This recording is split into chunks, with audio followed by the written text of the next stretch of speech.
Kalusugan ay kayamanan. Akda ni Ginang Lea Miranda. Kalusugan natin ay dapat ingatan, kumain ng gulay at prutas araw-araw, uminom ng tubig, katawan ay alagaan, pagkat ang kalusugan tunay na kayamanan.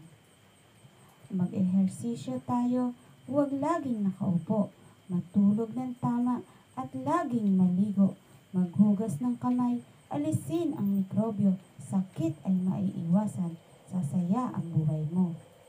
Sa ating kalusugan, tayo'y magkaisa. Kung tayo'y malusog, masaya ang pamilya. Kalusugan natin, bigyan ng halaga, pagkat ang kalusugan, tunay na kayamanan. Kalusugan ay kayamanan. Akda ni Ginang Lea Miranda.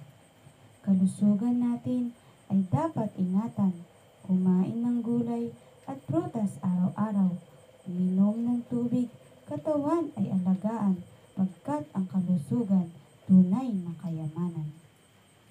Mag-ehersisyo tayo, huwag laging nakaupo, matulog ng tama at laging maligo, maghugas ng kamay, alisin ang mikrobyo, sakit ay maiiwasan, sasaya ang buhay mo.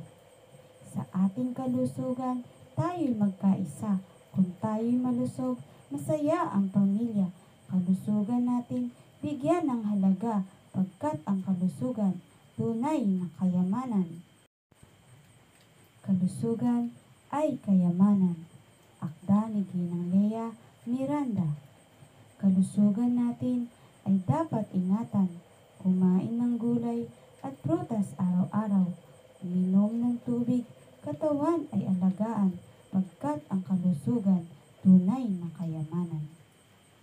Mag-ehersisyo tayo, huwag laging nakaupo, matulog ng tama at laging maligo, maghugas ng kamay, alisin ang mikrobyo, sakit ay maiiwasan, sasaya ang buhay mo. Sa ating kalusugan, tayo'y magkaisa. Kung tayo'y malusog, masaya ang pamilya. Kalusugan natin, bigyan ng halaga, pagkat ang kalusugan, tunay na kayamanan.